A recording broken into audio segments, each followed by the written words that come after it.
welcome to Sketching Shakespeare. Uh, such a soothing, calm part of It my voice is. that I never use. It is the NPR side of our Sketching Shakespeare.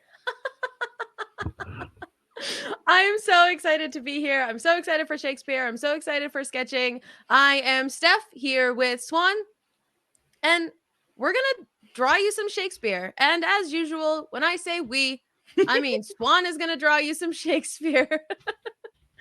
I'm going to talk about it. She's going to draw it. And we are going to have a heck of a good Sunday afternoon together, pals. This is a monthly show. You can find us usually the third Sunday of the month at 2 p.m. on twitch.tv/a swan named Emily. And if you're looking for some more, if you're here for Shakespeare, if Shakespeare is your jam, you can check out my podcast, Protest Too Much, which is Shakespeare Showdown, where I yell a lot about Shakespeare. This week's episode, no yelling, just some good, wholesome content matching Ted Lasso characters to Shakespeare characters.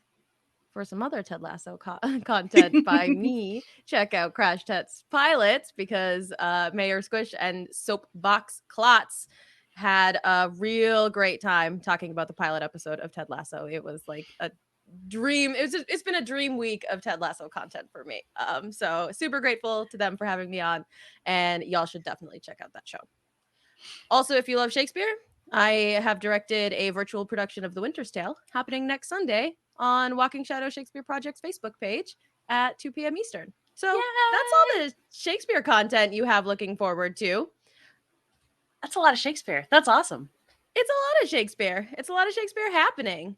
And if you're here for the me and Swan duo, we have good news for you. You'll find us again on Wednesday night, every Wednesday night at twitch.tv/an-add-pod, 7 p.m. Central, 8 p.m. Eastern, where we talk about things and stuff in life and dreams. Yeah. And Mike and Tony are there too. Oh, also Mike and Tony are there as well. Yeah, it's super fun. Last week was our first official episode with the four of us, and I left my cheeks hurt and I had a headache from laughing. So I count it as a win. Yeah. It was a win. Again, if you want to find more of me, I am the sketching part of Sketching Shakespeare. I'm at a swan named Emily all around the internet. You can follow any of the Sketching Shakespeare videos and my Doodle Crew videos. I'll end up over on my YouTube page. So if you search for a swan named Emily, you'll find us there. Next Doodle Crew we have coming up is on the 29th. It will be another Saturday morning cartoons. So I'm very excited about that. Also, again, like Steph said, every Wednesday on In-ADD Pod. And then every Friday here on this same channel for my own stream. And also this past Friday, we got rated by a huge channel and I made new art friends and I was so excited and my voice just kept pitching up because I was so excited. But it was awesome. It was super, super cool. So we hung out and we drew some Hades because that's my new game obsession right now. So yeah, it's good. Come join the art community. We love it. It was dope. Mayor Squish says it was dope. It was very exciting. So yeah, come join, hang out with us, do art stuff. So yeah, let's get into the art stuff. Yeah, let us do that. So this week, I was thinking about passages that I wanted to do. And I, didn't have any right off the tip of my brain. And so I put it out there on Twitter and I was like, hey, y'all, what speeches do you want to see Swan draw? And I got some really good responses, some fun speeches. It was funny because two suggestions were from the Henry VI trilogy, which if you tune into my upcoming Protest Too Much this week, you will hear me reveal the secret that I have never read the Henry VI trilogy. Oh. And it was the play that my opponent chose to argue. And so I was like, here's my only argument against it. I couldn't get through it. Like I couldn't read it. Wow. So, yeah. Okay. Yep. So that's my goal this week / month. I'm going to read Henry VI, and then we'll take one of the speeches that were suggested for probably next month. Yeah, very exciting. So yeah, we took our suggestion from Annabelle Higgins, who is a amazing. She's an amazing young lady from England. She's done a lot with The Show Must Go Online. She actually did for each of their virtual productions, they had a guest lecturer come and intro the show. And so cool. she, having like just turned, I think, 14, introduced Romeo and Juliet from her perspective. And it was like mind-blowingly good and sweet and informational, and like getting that perspective from someone who loved Shakespeare at such a young age was really, really cool. So this is the speech she brought. Yay! Swan, how long have you been waiting for like a nice, sweet, romantic speech? I go into this with literal and figurative blank canvas. I expect nothing. I assume nothing, because anytime I've done that, Shakespeare has definitely pulled the rug out from underneath me. So, nope, it's good. It's good. So we, it is surface. There's obviously there are deeper levels to this one, but like I feel like we came with throwing firebolts and setting a ship on fire. Then we had fighting fairies, and then we had a kill Claudio, and then we had let me finger her, and so again, it's all over. So yeah. we have a nice, gentle, romantic speech. Little change of pace for y'all. So we are taking this from Twelfth Night, everybody's favorite Twelfth Night. Why is that not showing? Ah, there it is. All right. This is from, so to set the scene a little bit, Viola has been hanging out at Duke Orsino's court. Duke Orsino is like, go tell Olivia I love her so much. And Viola, who is dressed as a boy through this, is like, okay, but brah, she doesn't want to hear from you. And she goes, and Olivia's like, brah, I told him I don't want to hear from him. And there's a lot of like mistaken identity and falling in love and such like that. But Viola has fallen in love with Orsino through this time. So while Orsina is like, I love Olivia so much, I love her so much, Viola is struggling with those feelings inside herself that she can't express because in order to survive in a new country all alone, she has to make her way as a boy. Otherwise, she wouldn't be able to find work or safety or whatever. So this is in the middle of a scene where Orsino is listening to sad love songs. He is crying a lot. And oh he's OG emo boy. Like he's literally like with his records and his sad boy. Yeah. Once you kind of set your own scene, I'll talk about how I've directed this in the past, because it's like one of my favorite scenes to get to direct. But I don't want to color your interpretation. So basically Viola says, you know, women can also have feelings. And he's like, absolutely not. Make no compare between that love a woman can bear me and that I owe Olivia. He's like, nah, girls have no idea what I'm going through. Oh god, it's so And so Viola is like, listen, I had a sister who was in love. So this is how she tells her story through, you know, asking for a friend. And this is her speech. So he asks, what was her history? What happened to her? A blank, my lord. She never told her love, but let concealment like a worm in the bud feed on her damask cheek. She pined in thought, and with a green and yellow melancholy sat like patience on a monument, smiling at grief.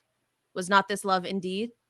We men may say more, swear more, but indeed our shows are more than will. For still we prove much in our vows, but little in our love. So this whole gut-wrenching, just heartfelt speech, it's all from her perspective. But this, you know, this line will always stand out to me. We men may say more, swear more, but indeed our shows are more than will. For still we prove much in our vows, but little in our love. It's just like, yeah, I mean, men like to talk about it, but then what? yeah. I like So that. Orsino comes back with, died thy sister of her love, my boy. And she says, I am all the daughters of my father's house, and all the brothers too, and yet I know not. So without revealing herself, she says, I am all the daughters of my father's house and all the brothers too. And at this point, she thinks her brother has died as well. So this is again her like concealing who she is and her feelings. It's very sad. It is and very sad. beautiful.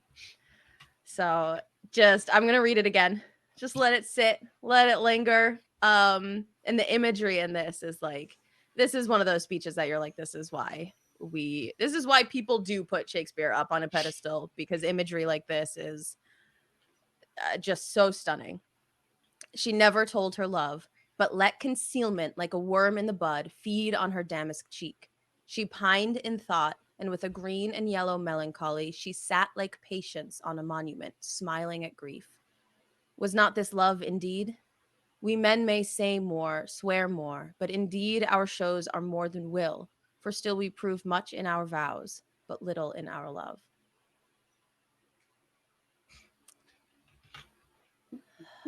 Happy Sunday. Oh, okay. So it's like, this is a Twelfth Night is one of the funniest plays, I think. I think that's universally agreed upon. It is a lot of, love triangling and love pentagoning, love rectangling. there's a lot of poor communication in this play.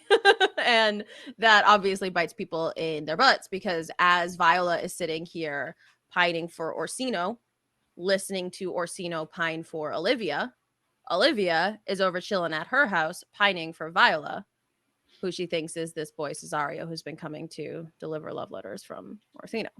So it's just like this big circle. Meanwhile, Malvolio's throwing his hat in the ring. He's like, yeah, I could definitely marry Olivia. She super loves me.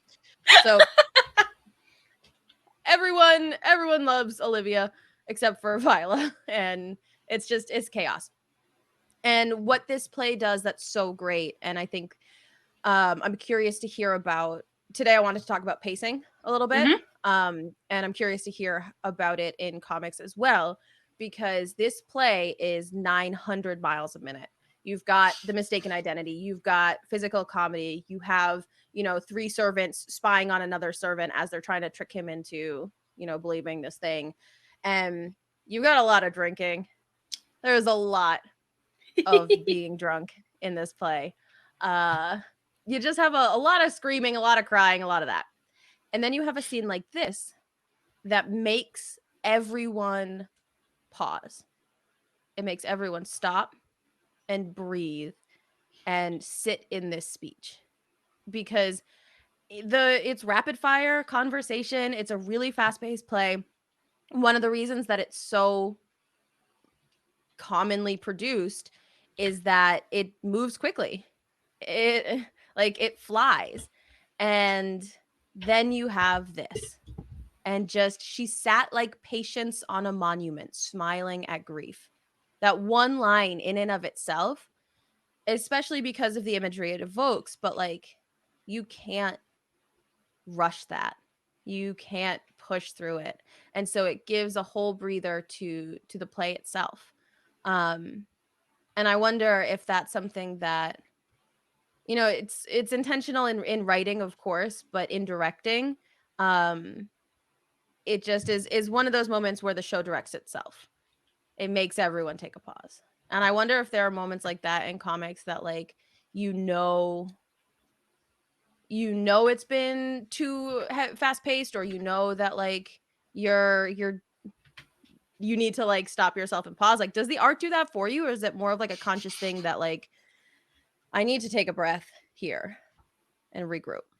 I think, again, we go to the collaborative nature of creating comics, and whether you are doing it all top to bottom yourself and you're the writer and the artist, or if you're working with someone, I think with good writing, you build that in, and you think about the fact, again, so you will see, obviously, if you've got a fight scene, that's going to have a very specific pace to it. Because if you give it too many panels, if you give it too many drawings, unless it is a very tense, we'll say, I always think of like the samurai films where it's you're waiting for that one strike that's going to be the ending blow, and it's all like a game, kind of a game of chicken of when you're going to make your move, and then you either guess right and you slice through them, or you guess wrong and you get sliced through. Sure. So if you're just doing like a big beat 'em up, like Justice League style, where it's just everybody fighting everybody, you can add to the pacing by not only jumping between a lot of different characters, but by making a bunch of quick panels and moving through the action quickly. Like there's not a ton of dialogue. There's a lot of expressive text. So you get like the bang or the explosions or stuff like that and moving through. But if you wanted to then, I would say, like halt that frantic pace and bring the danger, that's when you start to, again, you still have a big panel that should be filled up with all fighting, but you end up having like just the carnage, and then like we'll say like one person cowering on the ground. And that's the moment where you see that Superman actually like caught the bus and it didn't crash into them. So you've Sure. built to that frenzied pace, and then all of a sudden you have that hit of a still frame. And that's where, whether you're creating in a traditional comic where you have a page turn, that's always a good place. Like you plan out your page turns because that's going to be an automatic break. But if you're doing it digitally, you either, again, then assume that that's when the person's going to do a big scroll, or if it's a motion comic where it kind of lets itself play through and you determine which panels pop up in which succession, you kind of then also plan that part of it. So it's, again, it's very much like a staging like you would do for the play. But I think it comes into, once you figured out where you want that big hit to be, you kind of figure out how much space you want to devote to that art. Because the more size of the bigger size of a panel, the more space you have that doesn't have a lot in it.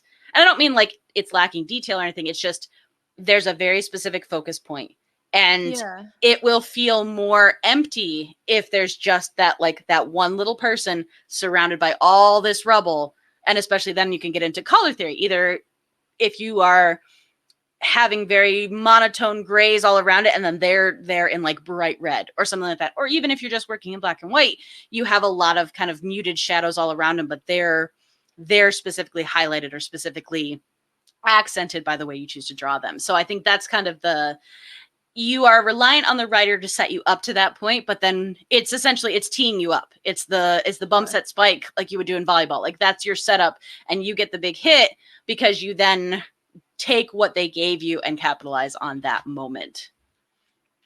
Interesting.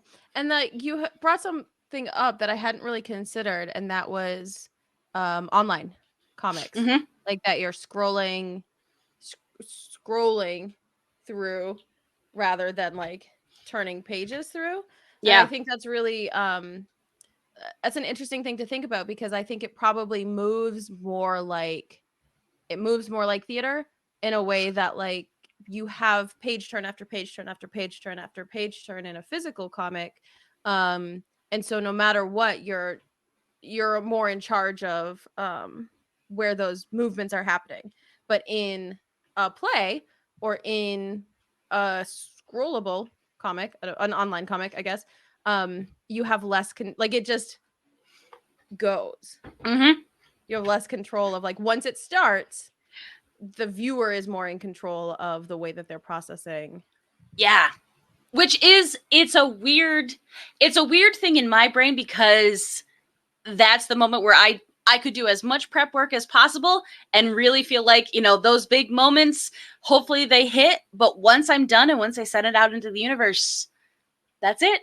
Hopefully it works, but I don't have any control over it then after that point. So I think, well, it is a little bit of pressure. It's also the excitement of, you know, being able to surprise a reader. Like that's a cool thing. Like if they didn't see something coming and it surprised them or caught them off guard, any of that, like that's such a win in a medium where, you know, often you can see the entire action of a page all at once. Yeah. That's really cool. I hadn't really considered that, and I think it's a fun thing to think about. And again, it's just more of like, it's just adding another layer of things that you have to be informed about and things that you have to like work on manipulating. But like, I think it's a cool way to approach the medium for sure. Just to have more of that. Like, I wonder if there are, I'm sure there are, like, you know how advertising places will do like eye tracking, Mm-hmm. like they'll do, or marketing firms will do eye tracking. So they'll, how long do you stay on each part of the page? When do you click to the next ad? All of that stuff. I wonder if there are groups that have done that for online comics, to like I think so. how fast do they typically read through, and where do their eyes stop? Yeah. And it's neat because, again, like I am all for expanding the way that we tell visual stories. Like that's Mhm. no, we've got new technology, so why not? I think there is a certain point where you're never going to, just like you're never going to move past oral tradition of telling stories, like you're still going to perform plays. We're never going to fully move past having a printed copy of something, but you have new opportunities to get your art out to the world. So I love looking at how webcomics decide to brand themselves. And you'll see a bunch of them when they first started, they were very much branded like Sunday comic strips. Like they were in the 3 to 4 panel across it or in a square. Like they very much represented what you saw in the newspaper, which I think makes sense because it was something you're familiar with already in a whole new way because now you're reading them on the computer. So you give people that like, oh, okay, this is familiar enough. I can then make the next step. So now that you've got this idea that you can have a story that's told, we'll say top to bottom, where you just keep scrolling up, like you're watching the artists decide how they're going to tell that story in this new way. Now it's tough then when people want like print copies of those books because it's not the same. Right. Like you can absolutely do it because the art's still beautiful, but it's a very different feel because you've now focused it for that type of medium. Yeah. So, Yeah. Well, and that's a lot of how I feel about digital theater now as well. Like there's been so much movement and so much change, and it's tough because yeah, doing an online show is never going to replace the feeling of doing a live show, but that's not the point of it. It's creating something new. And there are a lot of people who have, been like, well, we're finally getting back to theater after a year of no theater. No theater has happened this year. Nothing. Artists have been literally sleeping in their houses for 15 months.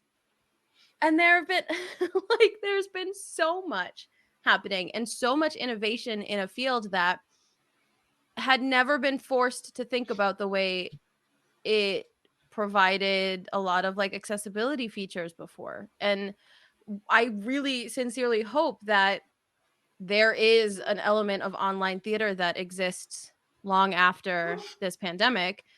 Hero agrees with me. yes. Because there's, and like, I've talked about it before. I've talked about it already today, but the show must go online. Last March, first week of lockdown, they streamed the first play Shakespeare wrote. Then the next week, they streamed the second play Shakespeare wrote. And then all the way through the summer and fall, they did all of the plays in the canon. And every single week, they added something new. So they were doing prop passes and stage kisses and fight scenes, and like they kept adding and adding and adding. And these are full productions. Yes, they're rehearsed in 3 days or whatever, but it's still theater. Mm-hmm. And the way that you were talking about um deciding how the reader engages with the material, or trying to um you know push the reader in a certain direction of how to read, or how to how like the pace of it. That's a lot of what Zoom theater can do that stage theater cannot. Yeah. If you have an ensemble of 10 people on the stage, I in the audience can sit and watch Flag Bearer number 3, and normally will, because I'm like, what do you think he's thinking about? Do you think he's really listening? How heavy is that spear? Is he just gonna stand still this whole time? Yeah. Oh, I love it. And in virtual theater, you can do more spotlighted things in the same way that in the same way that you can bring an actor forward on stage, down closer to the audience. You can have someone come real far close to their camera and deliver a soliloquy like this, because now you know this is the person I'm supposed to be focusing on, and they're talking just to you. Like, this is Yeah. for you. Well, and like So- I feel like the moments where you're like it's whispering a secret, like you can actually lean forward and whisper a secret to the audience. Exactly. You can't, stage whispers exist, but like they're never going to be as effective as real whispers. So like now if we are like down here and this is what I'm thinking, and like you have so much more, or you know, push your mic forward and it's let's slip the dogs of war, and like really hammer it in. I don't know if I was far enough away from my mic for that. Sorry, everyone. No, you're good. But like you can do so much of that, where on stage theater it's way harder. And so there are just new things. It's the same with teaching. There are like, yes, we love in-person teaching. That is fulfilling. And online teaching is hard and bad 90% of the time. Then there are so many accessibility tools that have been presented in online teaching that like we're messing up if we don't keep those moving forward. Like we are absolutely messing up as educators if we don't allow for involvement through chat, or if we don't allow for private chat in however we can with the tech in a room. You know, those have to be options for kids that really, really need them. A lot of the technical tools, like the online tools that have been created well before this year, but we had just never been forced to use them, so we didn't. We've got to keep them, and that I think is something that we have to keep about online theater as well, digital theater, because we need it. And I've met so many people from around the world this year that I never would have gotten the chance to interact with if it weren't for shifting the medium. And I just hope that I hope it stays. Yeah.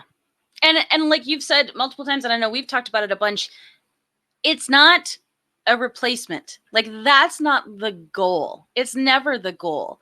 It's something new and shiny and exciting. And I think my frustration with it is it doesn't hurt to try. Like we said, you know, there are people across the world that I would never get to see at a Comic-Con or do an art project with. But now we can send each other emails. We can collaborate on a shared canvas. We can create art together, even though we might never meet in real life. Okay, that's amazing. Like, why not? Yes. Why wouldn't we do it? And like you said, especially with to be able to perform with people who weren't just in my local theater scene, like that would be so exciting, especially if it's someone you are familiar with or have watched work and like you like to get the chance to work with them that wasn't previously available. Yeah. Yeah. It's all that like yes and that we've been talking about for almost a year now. Like, yes, this sucks. And we can take so many elements of this to bring into the way that we do things in person. Yes, this is new, and we don't have to throw out the old. Like, it's not, nobody's saying we're never going to have theater in person again. Or just saying, hey, maybe make things a little bit more accessible for new and innovative things. Yeah. Yeah. And yep.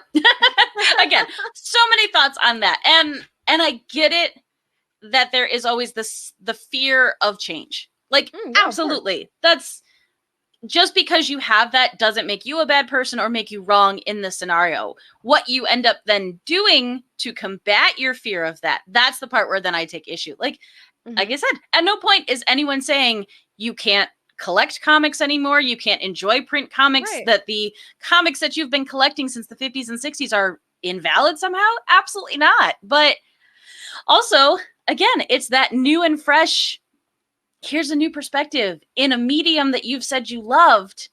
So, you know, give it a shot. Maybe if it doesn't land for you, that's okay. Just don't engage with it. Yep. If you don't like it, don't read webcomics. Like, that's a choice you get to make. Yep. So speaking of the web, I am curious if that is Orsino in this panel that you're working on now, is he scrolling through Instagram? So actually I was gonna go full like early 2000s like emo. So I've got him on an old school like brick of an iPod. iPod. Because I want him full sad emo boy. Like as we were talking, I was like, I have to. Like I have to. Plus, I feel like the punk style and the female range of style in that works. Because you've got like the straight up like awesome goth girls, which I was always in awe of because I was like, I don't know how you put that whole outfit together. There are so many pieces. If it were a costume, I'd be stressed out to wear it on stage because I'd be afraid I forgot something. And you've got like hyper feminine versions of that, but you've also then got kind of the androgyny side of it. Yeah. And in my brain, that plays perfectly to someone who is, we'll say, undercover as one of the bros. Like if you've got a shorter haircut or if you're wearing kind of, boxier clothes that don't accentuate it. Also, again, he's very distracted, so he's not paying attention. But like I like that part of it where this is just a thing she would wear, but it doesn't lend itself to one gender or the other. Yeah, I think that's super cool. Old school iPod is such a great like he has downloaded Dave Matthews off of Napster. I don't know who an emo artist is from the 2000s. I was gonna say, was Death Cab out at that point? I mean, Elliott Smith, maybe, if we want to go real dark. We're gonna wait for Future Skeleton to let us know in chat. Yes. What was the emo music of the early 2000s? Oh, My Chemical Romance. Oh, yes. Yep. Gotta have My Chemical Romance. Death Oh, yeah. Cab. And he's also definitely gonna have like the lip piercing, which is just every emo boy that I knew had that lip piercing. Oh, Transatlanticism. Oh, okay. Sure. Papa Roach. Oh, Papa Roach. Emo? They tour with the metal scene, which is always funny to me because I'm like, aw, guys, like you try. Like they're super fun to watch, but I guess I thought they were like big band. Is that just wrong? Am I just wrong? I clearly my musical taste, my musical knowledge from this period is sure. Maybe they're not emo, but she feels like emo's listening to them. Yes. Well, and that was that very interesting. Oh gosh, I'm gonna go nerd on a whole different thing. So you've got yes, that hot topic hit. So you've got like Ronnie James Dio, who is at the start of quote unquote metal, which is funny because I saw him in concert once and he's like my size. He was like 5'2". He weighed maybe 100 pounds soaking wet, but he's singing about all of like these monsters and demons and Frankenstein and all this. You're like, oh, but you're little. But he's kind of like the start of where like hard rock, heavy rock moves into more like metal. But then you get the expansion into obviously all the different types of metal with death metal and screamo and all of this and every different thing. You get what I refer to as like pop rock metal. And I always counted Papa Roach as like they played on the regular like rock stations. Like they were hard, but you don't hear a lot of like Avenged Sevenfold on the regular rock station. But, Papa Roach had a song that was on Smallville. So like they're like the kid who's like the younger brother who just wanted to like tag along with all the really cool kids who didn't care, but like they didn't quite fit in. Got it. There's my Oh, Papa Roach. I have a soft spot for them because I'm just like, oh, guys. You Shakespeare tried. art and music from the early 2000s. That's what you're all getting a lesson in today. No, that's really fun. And like it's super, just the styling of it is super evocative and doesn't even need like any explanation. And I think that's one of the interesting things about directing this play in general. I think because it's been done so many times, like everyone, I've directed 12th Night like 4 times, and it's a hard show to feel creative with, I think. Okay. Because part of it is because the show is so well written and the characters are so well written that you don't really need to do anything to it. Like it's just a funny show and it's a good show on its own. Just let it be that. And I feel that way about a lot of Shakespeare. I don't think, because there are a lot of places that are like Romeo and Juliet with pirates and wizards. We're gonna do this this Montague Capulet fight, and it's gonna be on the moon versus Mars. And it's like, okay. Cool. There are a lot of people who feel like you need to do something to Shakespeare. And the problem with that to me is that their intentions are usually they're doing something to Shakespeare because they don't necessarily understand the root of the play. Instead That's of fair. using I don't know if I'm going to call it like a theme or like maybe a lens. Yeah, like no, lens makes sense. Okay. They're adding this lens because they think it's going to help them see it more clearly. But really there are some great lenses you can add to Shakespeare that just highlight the relevance of themes. And I think that's a great way. Like we did a punk rock Julius Caesar.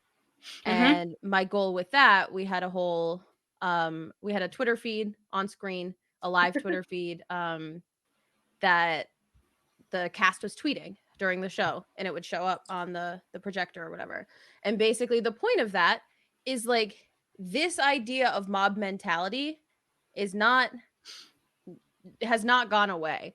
The whole scene where they kill Cinna the poet because he has the same name as one of the conspirators, and he's like, I'm Cinna the poet, and they're like, Cinna, ah! And they stab him to death. Yeah. Not relevant at all. Right. Well, it's so like modern. It like that happens when people jump on things online. Like there's no critical reading or critical thinking, and it just dogpiles and trends in a way that like no one is finding like the root of it and actually thinking about it. They're just like this idea of mob mentality on Twitter is kind of what I wanted to highlight. And so like I think there are a lot of productions that do stuff like that, that the lens they put on it is highlighting certain aspects of the play. But like then you've got Romeo and Juliet on the moon, and it's like, that's what are we adding? Like what are we what's the purpose of this? If your purpose is because you want to wear space, like your play did Apollo 13 the musical last season, and you want to reuse the spacesuits like that, cool, go for it. Yeah, like Future Skeleton says, they're adding the moon. So you're right, I was wrong. But yeah, 12th Night. So literally anytime they talk about like someone representing the moon or the moon shining so brightly, they could just literally like jump up and down on stage and point to it and be like, I get super excited. Yeah. But it's the style over substance thing. Yes. And honestly, it's true in comics too, because it has been tough for me sometimes in the past if I have followed an artist to a project and I love their art and it's not well written. Like they didn't let it down at all in the art category. It's just, this isn't a good story. You either didn't tell it well or it's just poorly written. So it's harder to enjoy it in that sense. Like you can still flip through and enjoy the art, but I think you get the beautiful melding of that when the substance is still there and the style then just brings that out even more. And I think it's... Do people do that for established characters as well? I know there's more like copyright stuff to deal with, but it's like, I want to tell a Superman story, but I'm going to put Superman on the moon. Obviously, like Superman could if he wanted to. He could. Not a perfect analogy. I was going to say, well, also like, at one point in the TV show or the movie, he spins the world the other way. So it's funny because I'll say there are some different sets of rules for different characters, and a lot of it is the company, but it's a reason why you now have X-Men, Uncanny X-Men, Astonishing X-Men, X-Force, Mystique in the X-Men, Wolverine in the X-Men, Wolverine, like and I think DC doesn't do it as well. This is a personal opinion. I think Marvel does, but it's you make the decision whether you want whatever story is told about this character to be in the historical facts of that character, or if it's allowed to be a shared universe or a side universe. Like, okay, does this impact, universe 616, which is what our world is? Does it have bearing on that in the comics? Yeah. Those are lucky numbers for me. Oh, there you go. You're in the right universe. Cool. So again, but I honestly like it when those stories don't overlap. Like, I'm going to read a random storyline with Wolverine where stuff goes sideways and it's fine. And it doesn't have to actually affect whatever is the main storyline. But it's that, again, it's personal preference. Some people only want this character to react and act the way that they always do in the linear fashion, in the linear story. But again, I feel like you get to 60 years of writing the same character and there are limits to, you're going to start telling the same stories. Yeah. So I prefer no, spin it off. Like, tell a different X-Men story. It doesn't have to affect anything. Like, as the editors, as the company, you pick whichever one is your main storyline, and then you give other artists, other writers chances to tell captivating stories, because at the end of the day, it's all about the sales. So if it's going to sell well, but you'll see that's where you get a lot of these huge events, we'll say, that then reset everything. So this is now, DC did it not that long ago. It was the New 52. So we're literally restarting every character, and this is now their new thing. Oh yeah, it's the insanity of the comic collecting thing is probably similar to the insanity of the Shakespeare community. So, but as you're saying it, as I'm thinking about it, there's so much more parallel than I would have anticipated, because you have, obviously way more superheroes than we have Shakespeare plays. But I guess if you totaled up Shakespeare characters, I don't know, when you said that they're telling the same story over and over and over, that to me is we've been producing these 39 plays for 450 odd years. And when you have the same play that's been done for 450 years, people feel like they need to do something to it. So I imagine in comics, people feel like they need to, if they have to tell the same story with Superman, now they're going to do it in Technicolor or whatever. Mm-hmm. And so it's style over substance over, like you said, legitimately approaching the character from a new direction. You're keeping the same character. It's just this character is multifaceted, and we're going to focus on this facet rather than every other story who's focused on these three. Yeah. Is that kind of the... Yeah. And it's interesting too, again, because a lot of these characters, so you talk Superman, Batman, just because they're the ones who've been around for the most amount of time that everybody knows.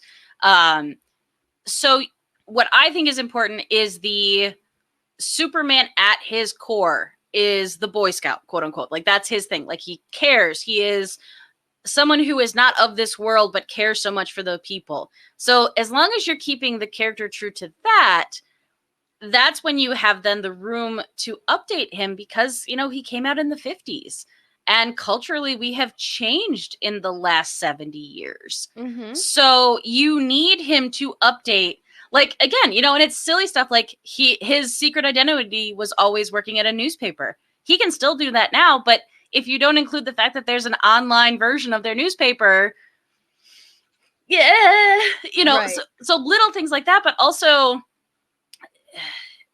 you either make the conscious decision to set it in a certain time frame, or you say, this is how we're going to update him and how we're going to keep the core, the soul of the character the same.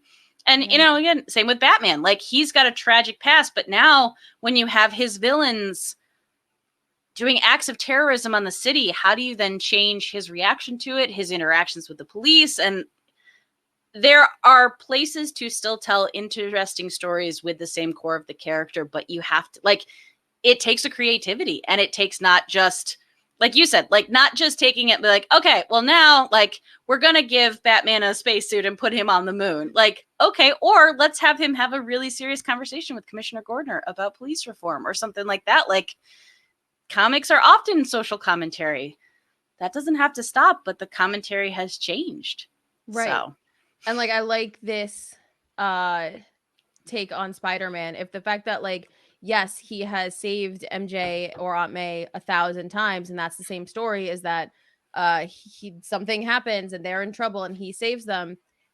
Isn't this the same thing, but from a wildly new and more interesting approach? Like clearly, if MJ dies and he's gonna sell his soul about it, that still feels in line with the character that they've created, who will do anything to save the people that are most important to him, or you know, when you take away the people that are most important to him, who is he?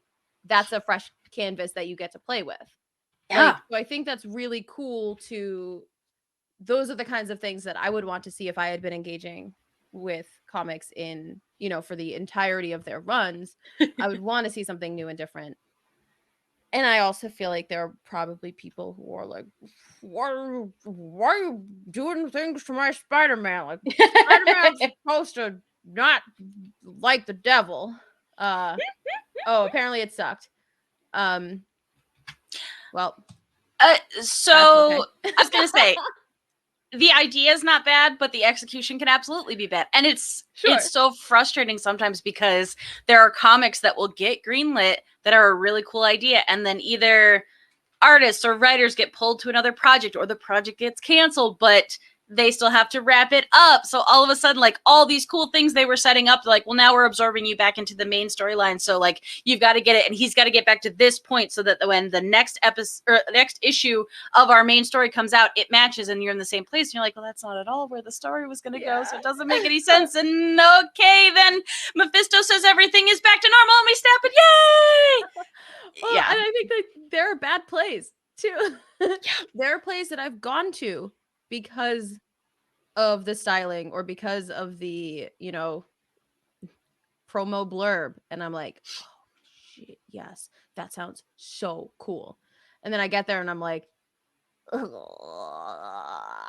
long is it until the end of the play, and then how long after that can I hold this in so that none of the actors or production staff hears me? Like, whoo. But yeah, I think it's really interesting how many parallels there are, because clearly this is a thing in comics. And again, when you're working with the same 39 plays for 450 years, you're going to be hitting the same wall with Shakespeare characters. And I'm trying to remember which time we were screaming about it, but it was something really interesting that you had said. I think it was a comparison between understanding Shakespeare and then, quote unquote, understanding why there's no new movie plot lines. Because it's always going to be like the heroic journey or the redemption. Like, these things don't change. Mm-hmm. But that doesn't mean you can't still tell a cool story and something that's enjoyable. And I think in a weird way, and obviously for comics, I didn't get into comics until the 90s. Like, I missed so many years of this history. And while I have gone back and made a point to educate myself about some of it, I haven't read a lot of them, because either I don't have the interest, or I don't have the time, or I don't have the access. And so I feel like with some of that idea, it negates the fact that you're always getting new readers. So the books, that's a great point. Like, I fell in love with something brand new. Again, none of that negates the history of it, but I really like this new take on it and this new thing. And you got me in, and now I'm a lifelong comic appreciator because of X, Y, and Z, not the 50 years before that. So there's always going to be new readers, and you can, again, like with Shakespeare, the classics are always there. They don't go away. And so classical retellings of it or classical productions of it are still there, but so are Zoom versions and all of these new ways to tell a story or comics. Yeah. And Diana makes exactly it. She started reading comics in 2018 with Wonder Woman.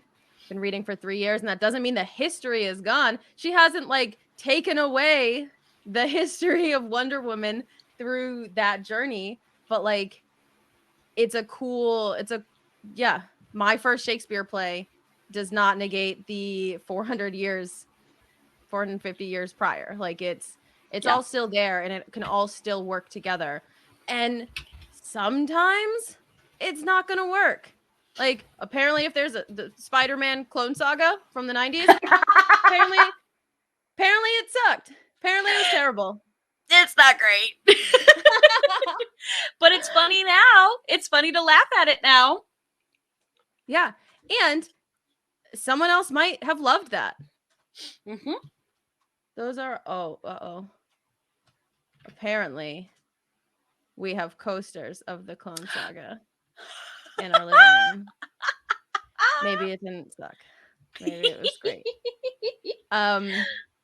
I don't know. I legitimately don't know. And that's the thing, is that I could pick it up tomorrow and be like, this is awesome, and not have the not have the history of any of that drama behind it. Oh, yes.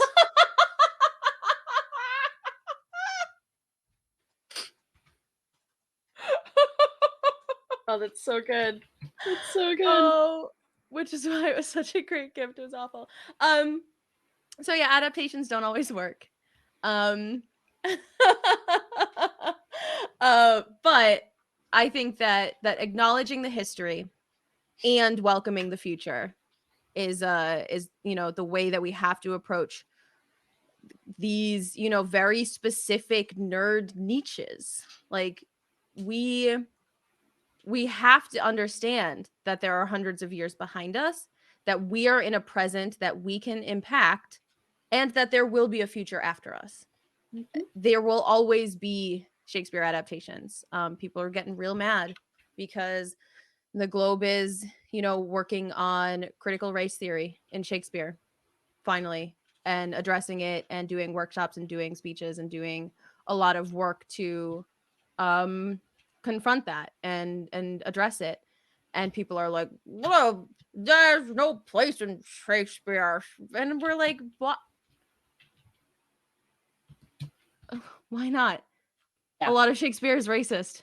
That doesn't mean we have to burn the texts, but it does mean that being responsible theater practitioners in 2020-21, like, we have to talk about it and think about it and address it in a way that is appropriate and moves this thing that we all love to a place that other people can too. Like, well, and there was an amazing thing. I know of it. I'm sure many companies have now put out a similar statement, but I saw it first related to Warner Brothers, and it was a statement first. I saw it first. I saw it there. They were the first ones that showed it to me. But it was we understand that the views shown in these cartoons no longer represent the stance of our company, but also our personal stance. But it's important for us to show it because it is part of history. And I think that's, again, if you go into watching old cartoons with a lens of a critical nature, no, you can say that the depictions of anyone from Asia are really, really harmful to Asian culture and super offensive and very stereotypical in the most negative way.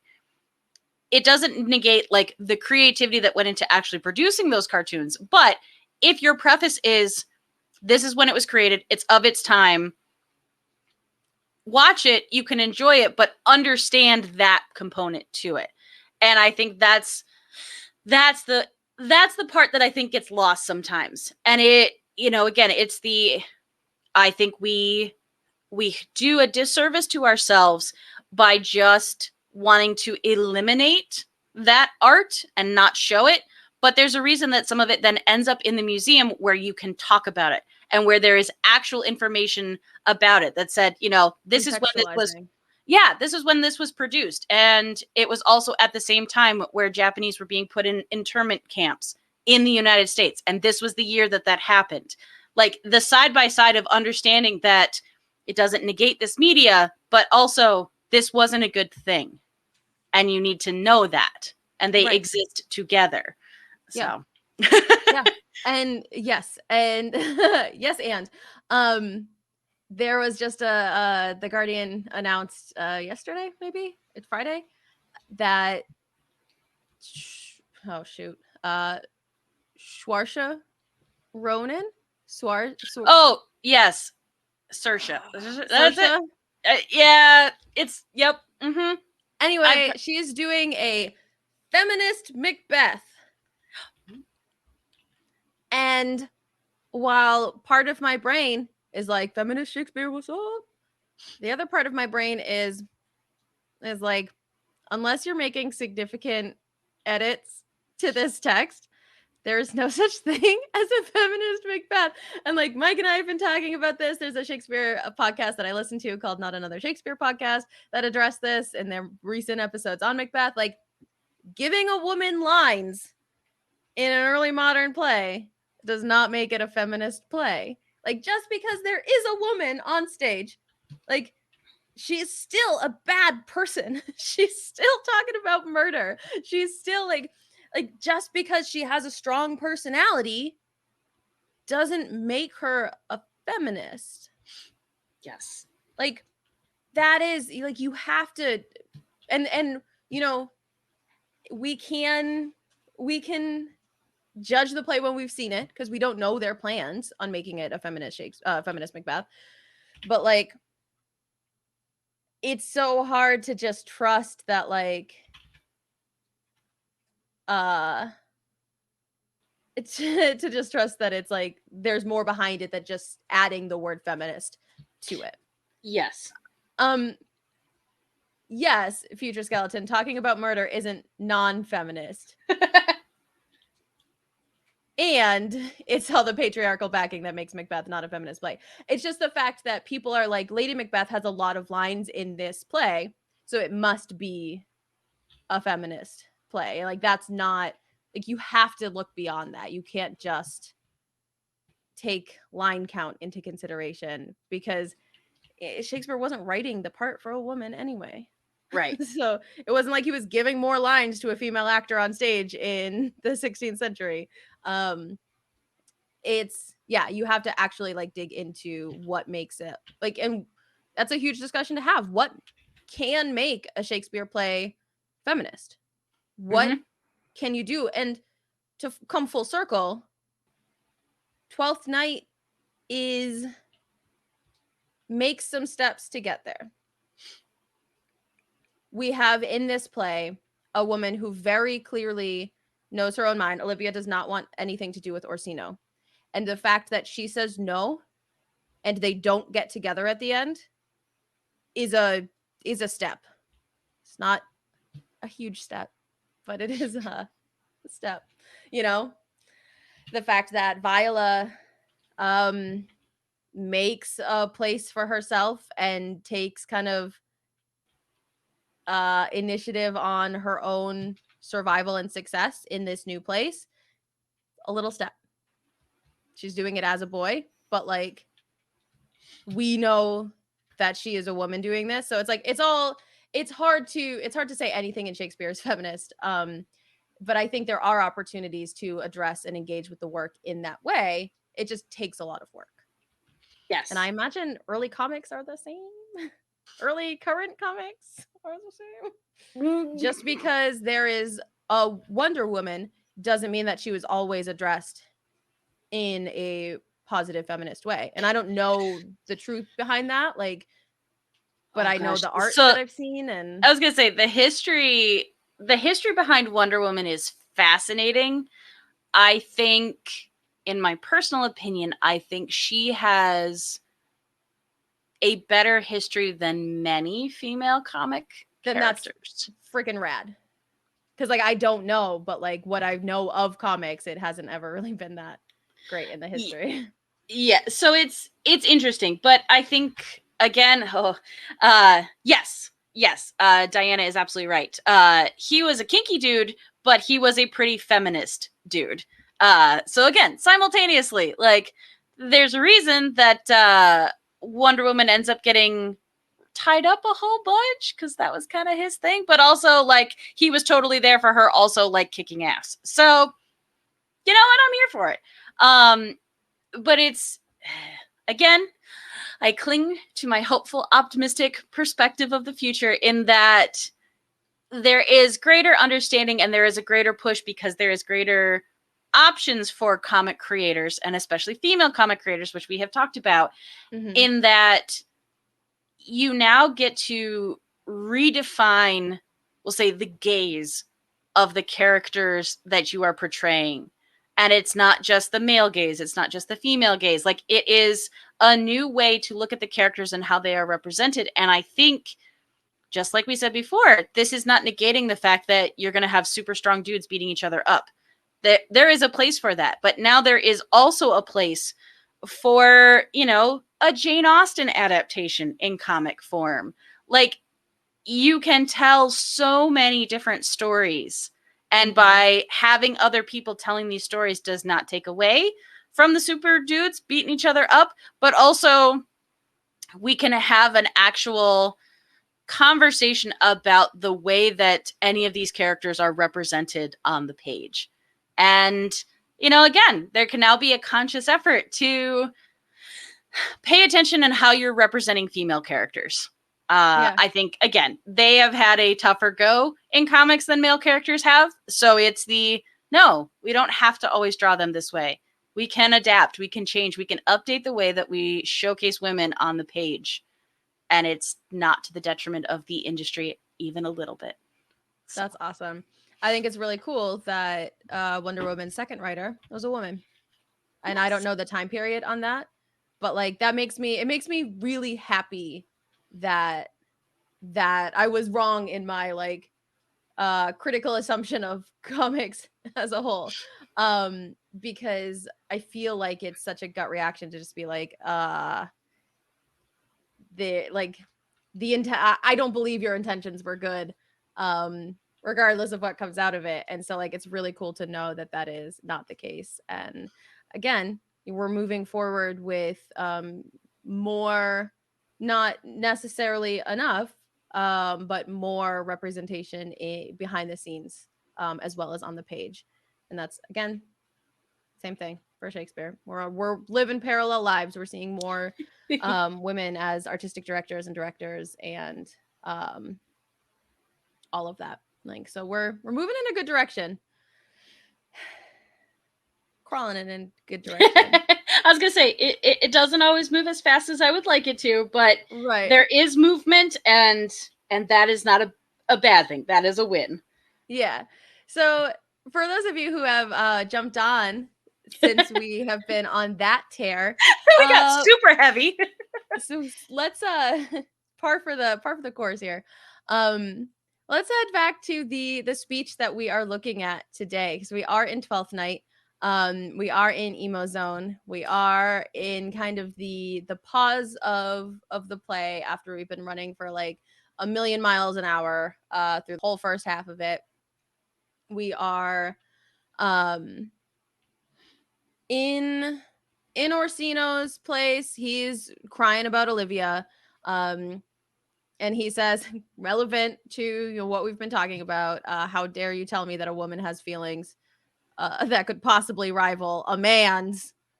And Viola says, talks about her friend, her sister who was super in love with a man. Yeah, asking for a friend. She never told her love, but let concealment like a worm in the bud feed on her damask cheek. She pined in thought, and with a green and yellow melancholy, she sat like Patience on a monument, smiling at grief. Was not this love indeed? We men may say more, swear more, but indeed our shows are more than will, for we still prove much in our vows, but little in our love. All talk, no support. Like, this is the depth that a woman can feel love. And because we're talking about music so much, I want to scroll up to the song that he actually listens to, that he has, like, he hires the fool to sing in the start of this scene. It is, I think, the most beautiful song in all of Shakespeare, lyrically, and also because Dave Matthews did a cover of it, and it's hauntingly beautiful. Ooh, like, okay, it is, again, I think, the most beautiful piece. But lyrically, it is come away. Now that I'm reading the lyrics, I kind of want like a My Chemical Romance style cover of this, because I think it, you can all let me know where you think it fits in early 2000s emo style.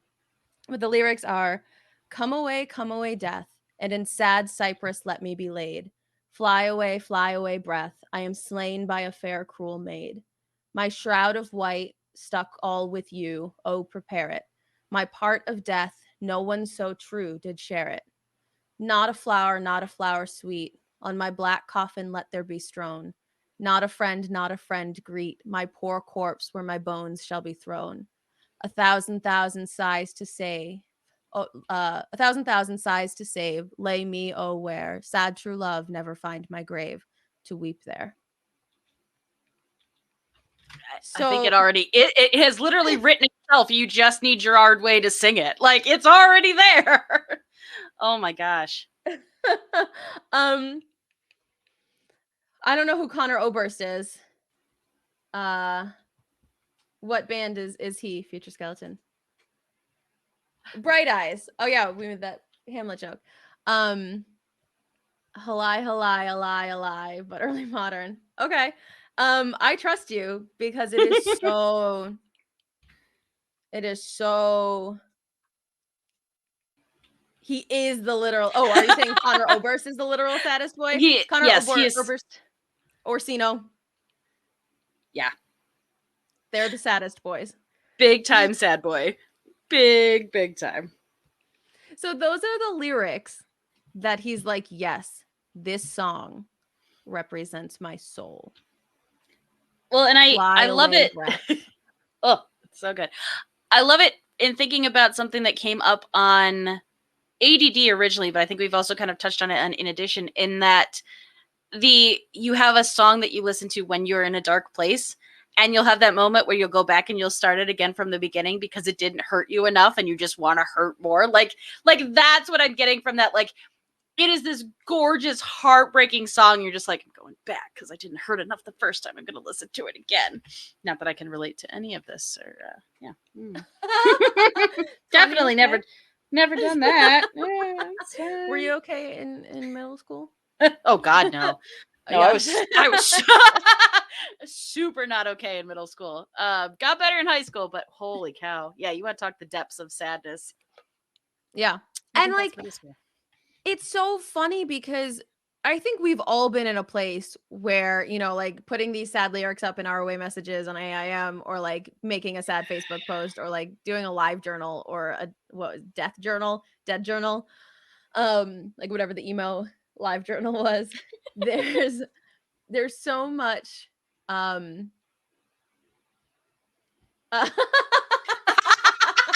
yeah, I wasn't planning it, Future X, but we're just coming for you today on Sketch and Shakespeare. We're just coming for you. Well, and it's again, it's the sad art post that would go up on DeviantArt and all that. But this is gonna be weird, but I don't think as an adult you don't have that depth of emotion. I think it evolves and it changes, but there is something about being that young in middle school and high school when your hormones are going crazy and you don't have the language to talk about what you're doing, and it is all consuming and overwhelming. And there is something really, I think it's why I like teaching that age, because you have an open vein tapped to your creativity. Like, everything these kids are putting on the page. That's a good lyric. You should write it down.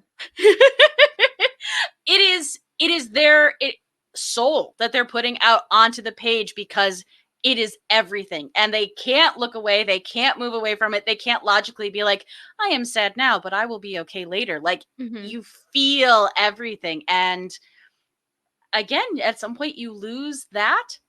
I think as an artist and functioning society member, it's probably good, but I think that's why you see so many musicians who struggle even into adulthood, because they keep that tap open and it just drains you.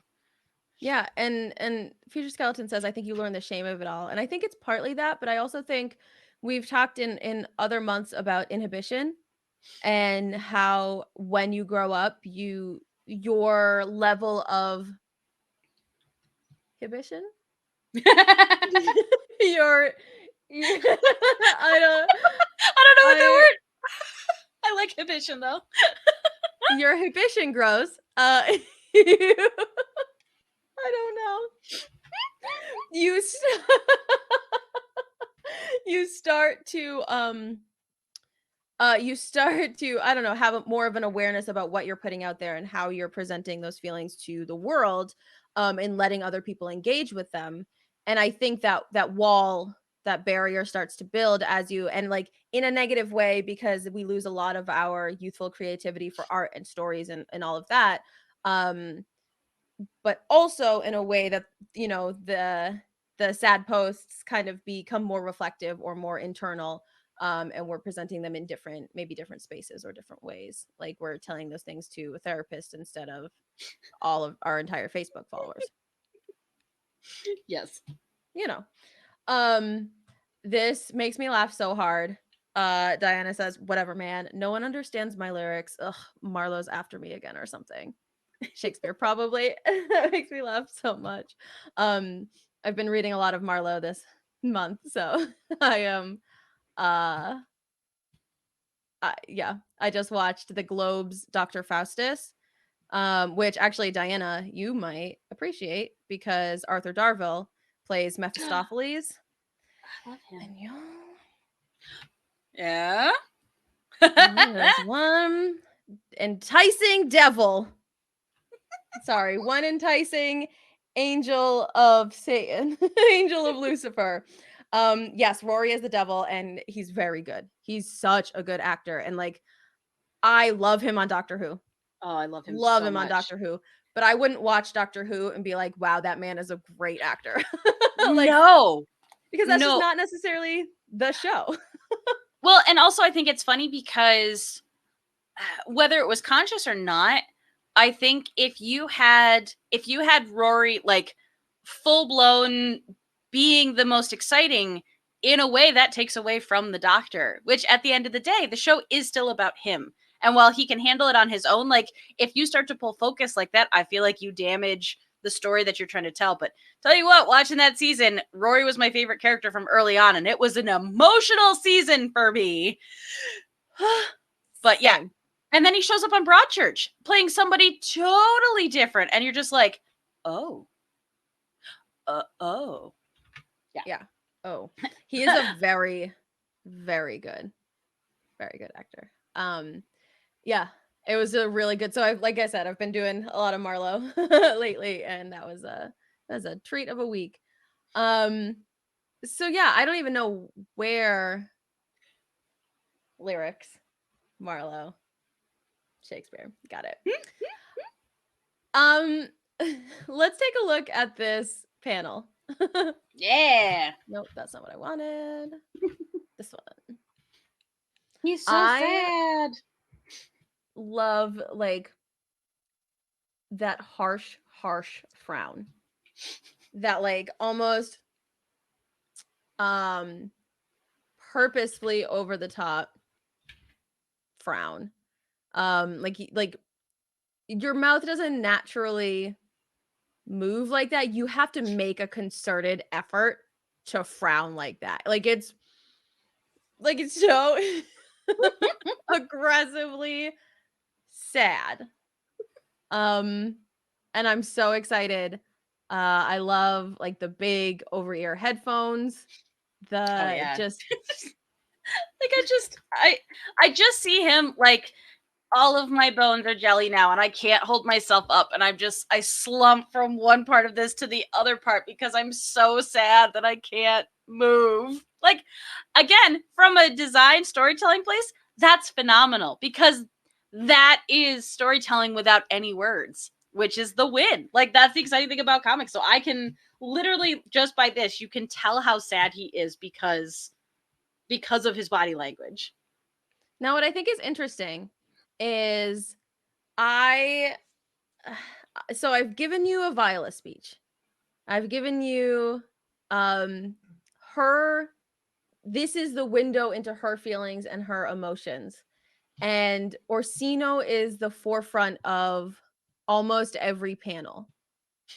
So is that as he, like the way I interpret this, as he listens, we see him kind of be less and less and less of the focus. Is that obviously it's a conscious decision because you made the decision to do it, but like where does that's not the question I wanted to ask.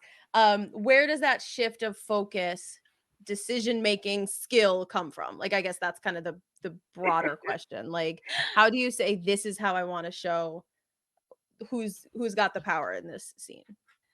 So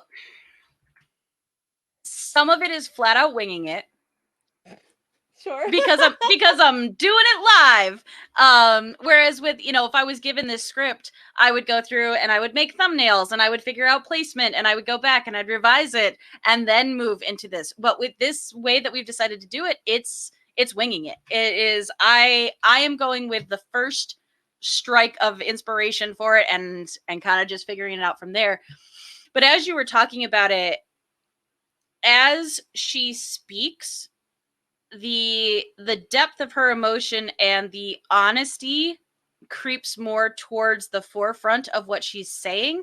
And so the goal then with this page would be to, as we build to it, your focus as a viewer is starting to come to a point on her, because you're now seeing her.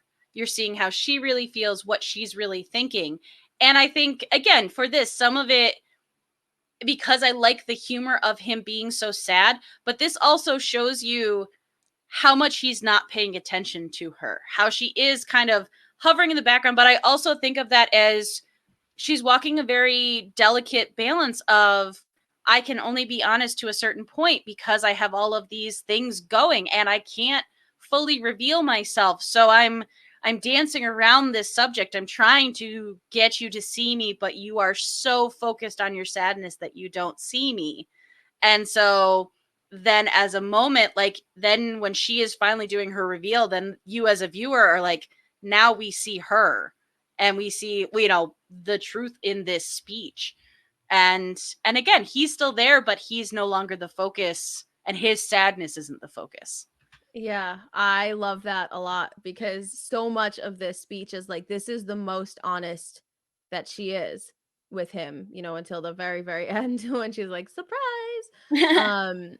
But there's so much of it's interesting because there's so much of her honesty in this one little speech that I love how you said like it transitions into seeing her kind of for the first time, and how he has not paid attention to that for the 3 scenes prior. And the thing that I really love about Twelfth Night is that Orsino does fall in love with Cesario. Like he has this massive amount of love for this person, and that comes from somewhere, right? Like it's not just like, clearly even the periphery of how he's been paying attention to and engaging with Viola through these scenes, like there's something comforting and safe about her for him that he doesn't even realize until the end. And honestly, the styling of it I really love, and I will never direct a 12th Night again. I say now because I just can't anymore. I can't do it again. But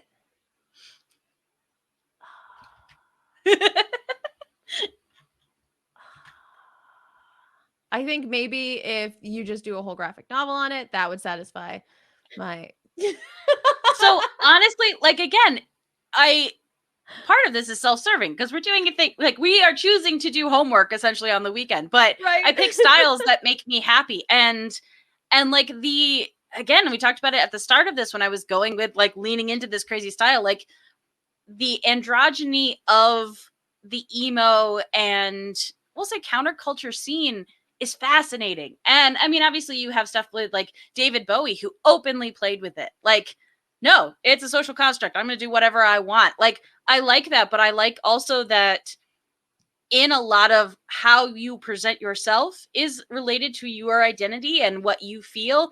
And I think that just gives this beautiful way to like play with it. So yeah, like the fun of that. And I imagine them like this all taking place in like New York City that has kind of this shifting, moving weirdness, which I feel like adds to the pace of it. Like you can have them having adventures 24 hours a day because it's the city that never sleeps. Like, Sure. it in my brain, it works. Yeah. What? I like your brain. I'm so And glad. I like that tank top. Right? I kind of want this tank top. Yeah. That is, it's like super fun, and I really like the styling of it. I'm also noticing this pocket chain, this wallet chain Oh yeah. coming out Oh of yeah. Orsino's pocket. So Oh yeah. Yeah, that one is just me flat out coming for future X Skeleton because I got to draw that for his current D&D character. So, but also like literally, it's like these were the guys that I knew. These were the guys I went to college with. Like it was. I have such. It's a beautiful like snapshot of like my first few weeks and months in college, coming from a small town that didn't have a lot of people who dress like this, and now being at art school where everybody dressed like this, and I'm the weirdo because I don't look like anybody else. But just from a visual standpoint, it's so neat, and it's so pure, and it's so honest, and again, it's of its time. yeah. I don't know what that was, but okay. Well, and I think like Future Skeleton says, it's almost a sense memory seeing those, to hear that chain when people walk. And that's so much of, I think, what's cool about comics is that you can evoke an entire sense memory with, I mean, that's what, 3 lines that you drew, I guess, with the circles. Yeah. 6. Like it's such a small amount of like it's such a small detail, but having that emotional response, and that's something that I don't really know, and I'm gonna talk through it, so it might not make sense, but like I'm not 100% sure how I approach that as a director in theater, because I know that there are things that can be the same. I guess music is probably the thing that I use the most to evoke like forced emotions or manipulate emotions in a way. But I'm really curious and interested in kind of figuring out ways to drop um sense memory clues into shows that, like, if there, or even if there's a way to do that when something's moving, breathing, living, instead of just like a visual that gives you that, like, kind of catches your breath in a way. I don't know. Yeah, I'm trying to think of a movie or something where Yeah. like I saw that and I was like, oh my gosh, I feel that. Like I that, you know, if a character is doing something painfully awkward that relates to something that you might have done that was painfully awkward, like that interior feeling that you get. And yeah, Yeah. And I guess it just is styling. Um but it just feels so much more impactful when it's a still image and you get that time to sit with it, because, like, you know, if Mike sees that wallet chain and it catches him, he can sit with that image for longer than moving to the rest of the page. Like, he has the chance, as the person in control of his journey through this page, he has the chance to sit on that panel and just kind of close his eyes and live it for a second. yes.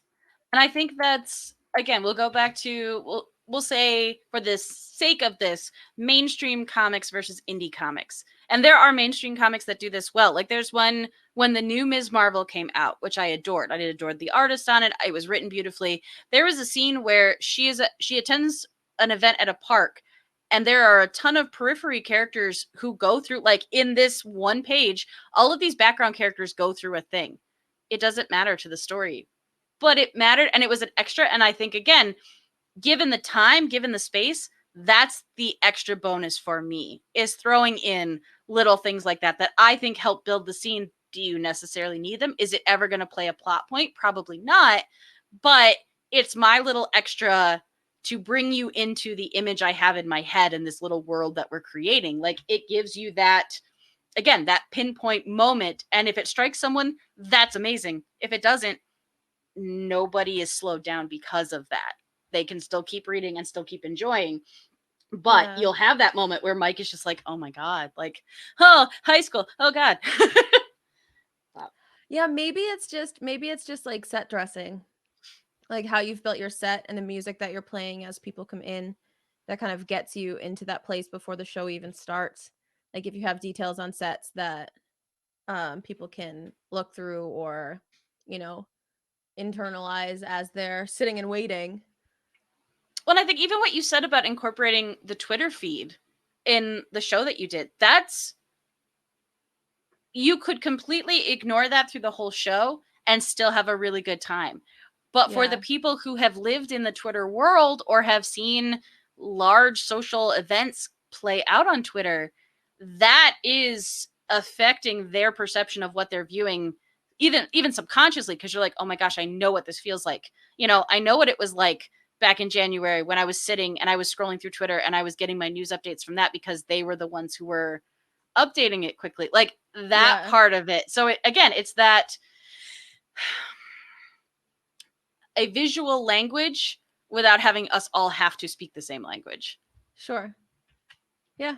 Yeah, I just think it's really fascinating that that one little detail was like enough to be like, okay, sold on this. I know when I am, I know where I am, I know who's around me, I know what's happening, I know, you know, the mood and the emotions of this place. Like that's such like I don't know, there's so much power in that. Excuse me. Like Yeah. that's massive, a massive amount of power to have as an artist. And I think that's really cool. Yeah. Tell me about this arrow tattoo. So honestly, I was thinking about, as we got talking about Papa Roach, like I was trying to think of all of the sleeve tattoos, because again, sleeveless tank tops all the way, all the time. And like what tattoos I always saw, and you always end up with like these kind of thick bands that go around one of the forearms. And I don't know, Yeah. just the arrow felt very much of that. I don't know. It just felt right. Okay. Now, what I'll also say is this: this is the inside baseball part of it. I think it's super, super cool to have tattooed characters. I think it is a super pain in the butt if you are going to have to draw that tattoo on every stinking panel that they're in. So, for this scene, because this is her, you get to watch her, and I wanted to highlight that.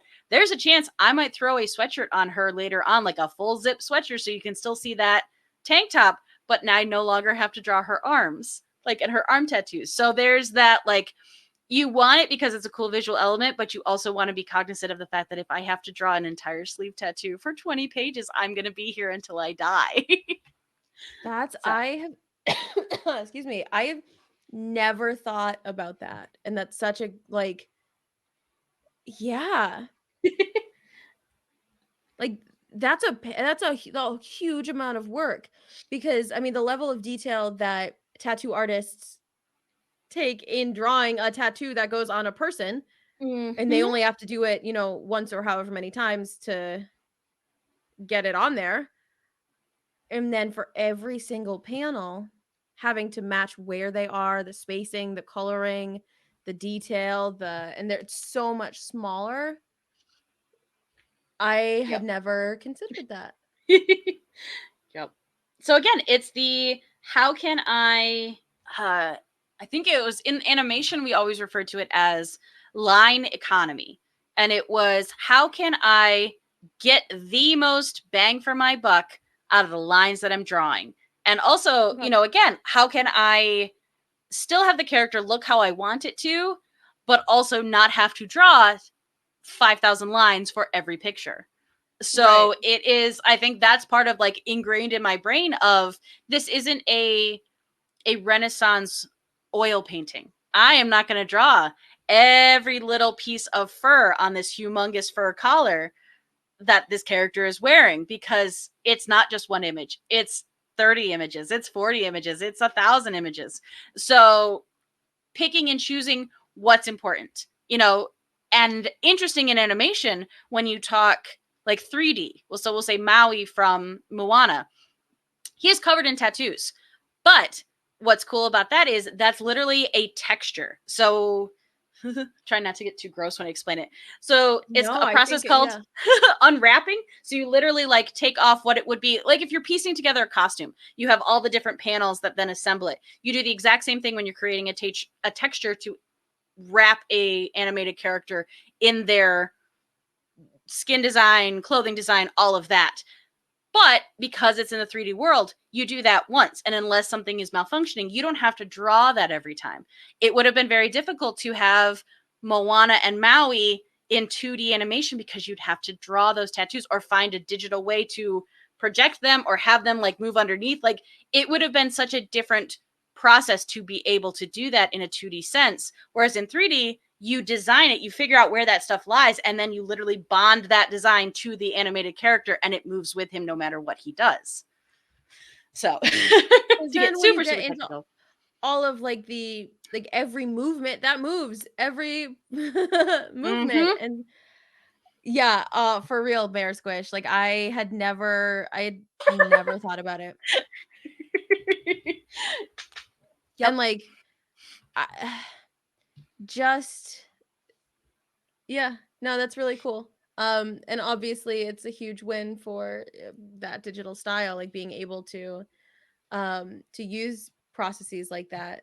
But yeah, I just had this is not anything that I had ever considered or thought about because I don't have to because when we think about it, it's makeup and you do it once a night and it is on a real person, so it moves like a real person. Yeah. Digital theater, we don't even have to worry about people's pants. Like for Winter's Tale, we sent a bunch of like headpieces. We're like, all right, you grab a shirt that is in this color scheme and in this style, and then this is what's going to go on your head, and that's going to give us like a general feel and theme of unity or whatever. But you don't even have to wear pants if you don't want to. So then comparing that to like having to draw the same set of tattoos on a character for 30 pages or whatever. Ah! And it's very cool because then you there's a reason that there is a whole pre-production process to animated movies, to comic books. Like there's a reason that you do character design. There's a reason that you run through it. And, if you have someone who is just a beautiful character designer, and that's why, well, for many reasons, why I love getting the art of books, because you'll get to Sure. see all of these different people. And they hire a lot of artists who are not animators.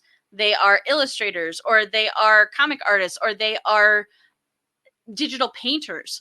And so what they're bringing isn't necessarily anywhere near what the final product is going to look like, but it's giving you all these different visual options so that you can then kind of condense those down into the most beautiful animation that draws all its inspiration from all these different places. And again, so if you've got a character covered head to toe in tattoos, very, very visually cool. How do we actually do it? And so when you talk Disney and Pixar, because they are pioneers in the industry, a lot of that is then, all right, well, we're going to design our own new software to be able to do this because this is what we Sure. want to do. But you'll also see many projects that get postponed or shifted around until the technology can catch up to what they want to do. Like, that's just really cool. Yeah, like it So would cool. be a poor financial decision to do Moana until they have that software. Yep. That's so cool. What a great yeah.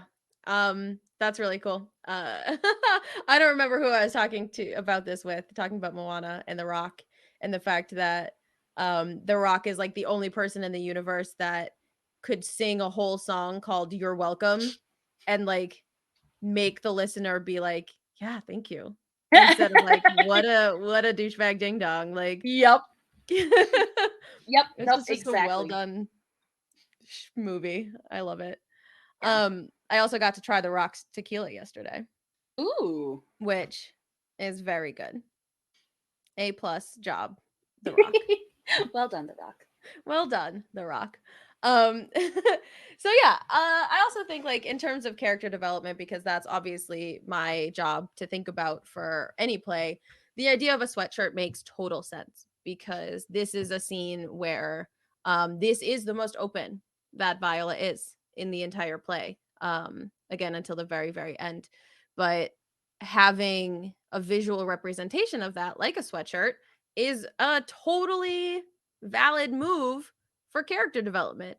And so, like, if you had been like talking about your plans for this anime, this book or whatever, and you were like, yeah, she's gonna have a sweatshirt on through every scene except for this one, we're gonna see some rad tattoos, I'd be like, yes, smart decision, and would never have even thought about the fact that a lot of it is because of the pain in the butt of drawing tattoos on every panel.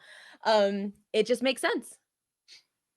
It makes sense for a character purpose, and I love that there is an extra reason for it, but we don't even need to worry about that extra reason.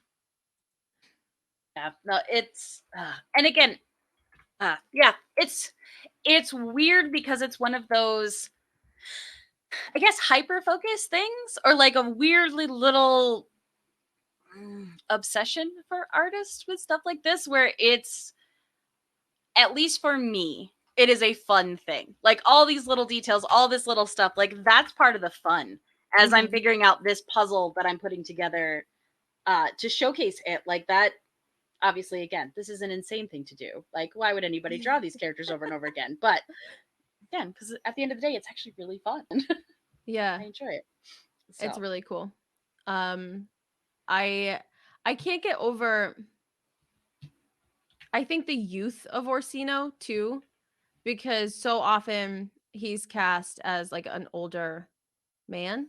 Okay. Quite often he's cast older, and I've never seen him that way. Like, I have always cast younger, not younger, but like, 20s, early 30s actors, because I think that this set of characters as younger adults makes a lot more palatable sense to me than, if you're, even in your mid 20s and you're acting this way, if you're behaving in this way, it feels a little bit more, I guess, palatable for an audience than if you're like a 60-year-old man. Like, dude, get your act together. Like, Yeah, please I stop. think I have, and again, I think we go back to the, like Future X said, with that pinpointing a specific memory.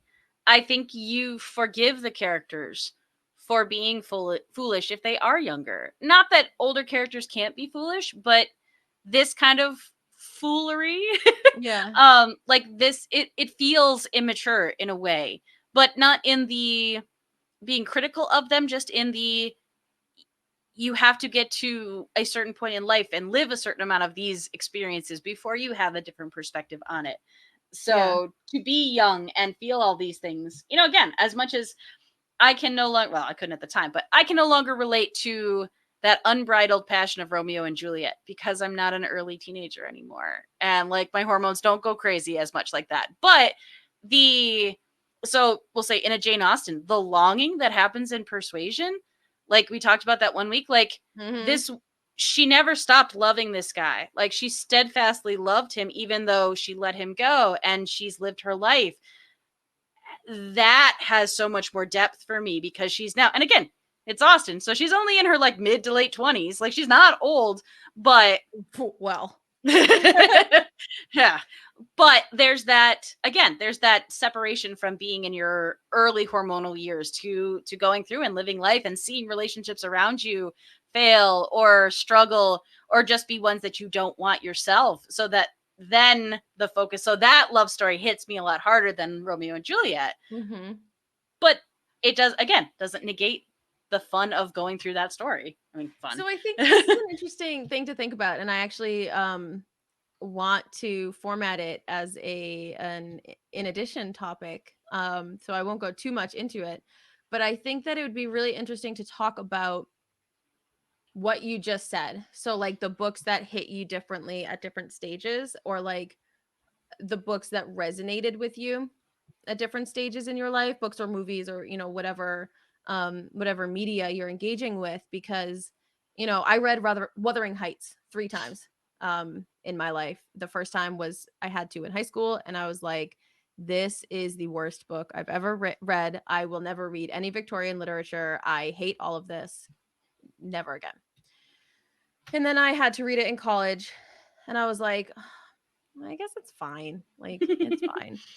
And then, dang if I didn't read it like 2 years after college, after I was like in the emo phase of my life, and I was like, this is the best book I've ever read. I feel this book. Like, oh, Heathcliff. And I don't know how I would react to it if I read it now as like a slightly more well-adjusted adult. Yeah. Well, and I'll bring this up on this one because I feel like I might be playing out of the depth a little bit for in addition, but the character of Charlotte in Pride and Prejudice. So she is the main character's friend, who makes the decision to enter into a marriage that the main character, Lizzie, is just like, what are you doing? He's literally the worst. And she's like, I'm older. He is stable. He is kind. He's weird, but he's not going to hurt me. He wants to do his own thing. I want to do my own thing. And that entering into that relationship, when I first read the story, I was like, what is she doing? This is the worst decision. As I've gotten older, I was like, it saddens me because, again, of its time, she's a woman who doesn't have options. She comes from a poor family, and this is her livelihood. This is the stability of a life that might not be all of her hopes and dreams, but it's stable. And she can still have a good life in doing this. And so, again, I understand the decision more. I still don't, I wouldn't do it, but I understand it. And I have a much different respect for her. Yeah. So. Oh, that's so sad. Because Mr. Collins is the worst. This is why I don't read Austen. That's going to be my summer plan. I'm going to actually finally read like any Jane Austen book. Wait, is Persuasion? No, Persuasion is another Bronte, right? No, Persuasion is Jane Austen. Yep. Oh, I've read that one. Yeah. I like that one. Another one. I'll read another I was going to say, if you want a short one, Northanger Abbey's real short, and it's got like ghosts and silliness, and that one's Nobody ever told me there were ghosts. If somebody had said, hey, Steph, you should read Jane Austen, there were ghosts, I would have been like, okay. Yeah, there's a whole like haunted castle thing, and yeah, it's cute. It's the first one that she wrote, and it's funny because you can see the difference in the writing, but it was released last. So like it came out after Persuasion, even though the complexity of her writing compared to those two is vastly different. So, all right. Yeah, I'll dig into it. But I think like, you know, from the original point, seeing which Shakespeare plays resonate differently as we get older, seeing which books, movies, anything, music even, there are songs that will come on and I'm like totally transported to a place in my life, but they just don't resonate the same way that they used to because I'm not sad. Yes. I told Mike after we had gotten back together, I was so mad at him for ruining Alanis Morissette for me because there's so much when you sing Jagged Little Pill in your car screaming, like there's so much catharsis in that when you're going through a real tough time. And when you're happy, it doesn't hit the same way. And I was like, you ruined Alanis for me. I was like, I'm sorry. I'm guess. sorry. I'm sorry that you're happy. It's so dumb, but like it just doesn't, you know, that's the way it is. Yeah. And books and movies and all that are the same. So seeing these characters in younger places in their lives has always made more sense to me. And I like that I'm seeing it and like liking it visually as well. Also, I had thought from all of the lower panels, I thought he was at a desk. I thought he was sitting like at a desk. But now I'm seeing this balcony. I was originally going to go like pier, like down by the docks, but I'm thinking more of like they're up on a rooftop. Like you had to go through like the rooftop access. Like, where am I going to go and be really sad?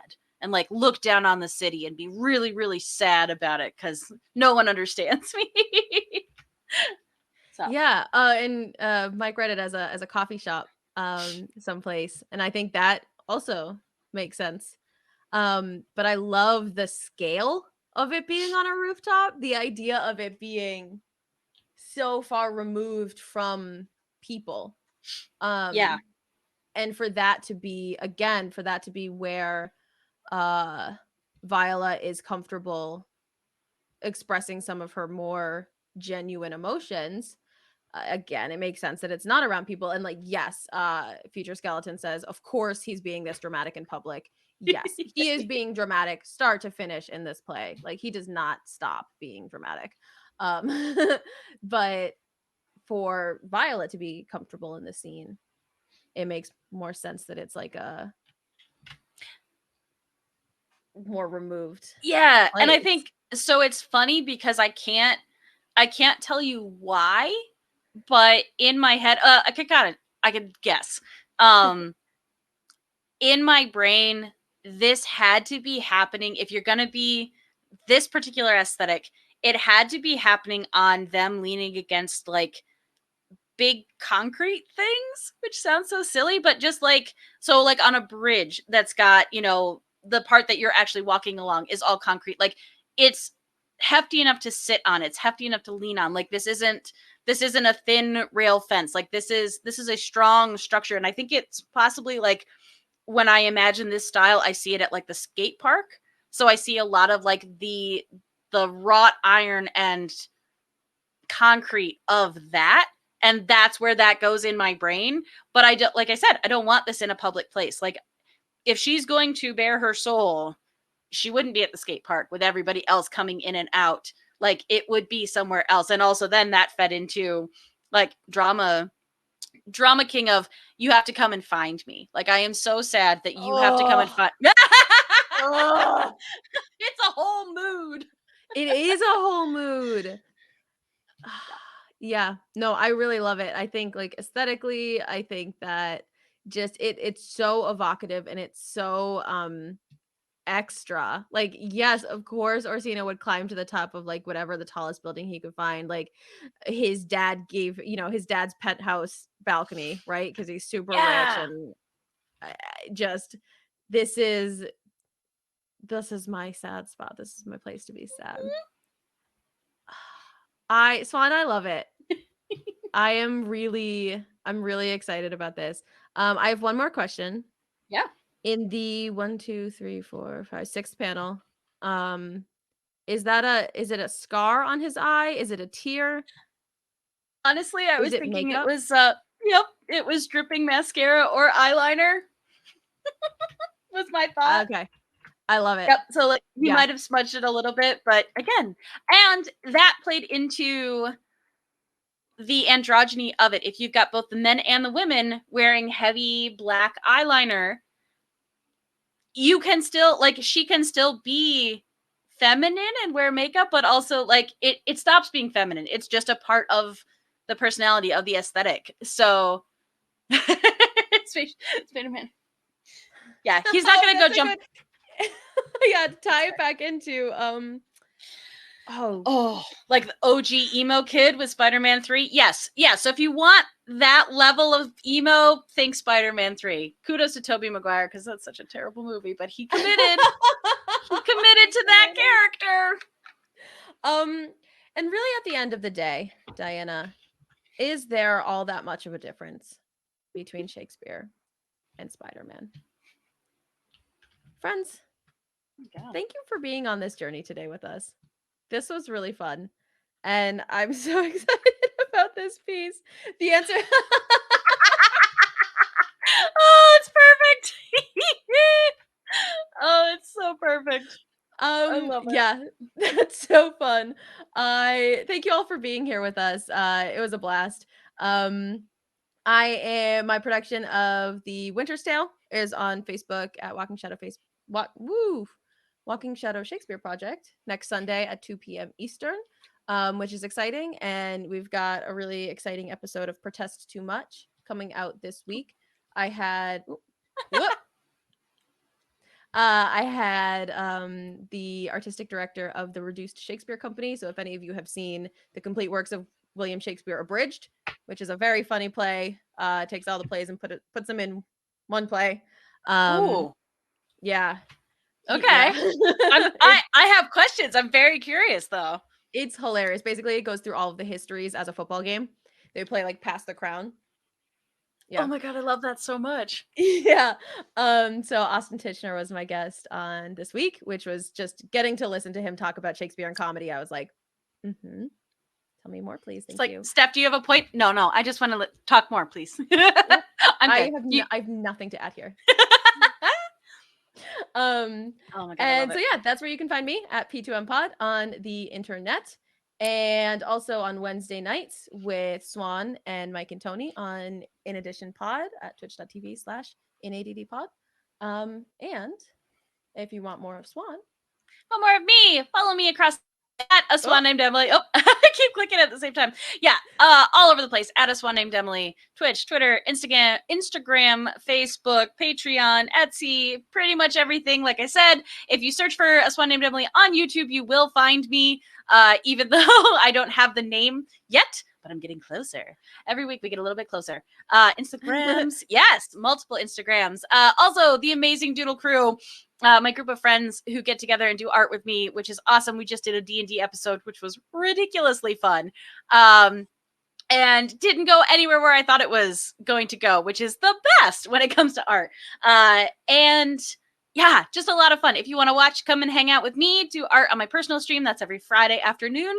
Time TBD, because Fridays seem to be a weird day. Who knows, but sometime Friday afternoon I'll be there.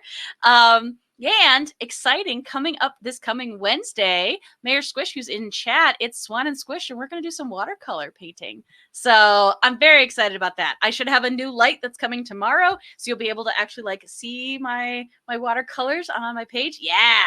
So I'm super excited about that. It is. I don't get to watercolor enough as it is, so this is a very, very good reason to be like, nope, now I have to. You have to plan stuff, you have to get stuff ready, and you're going to do some watercolor, which is awesome. But yeah, that's great. Thank you so much. This was so much fun. I just love making comics with you.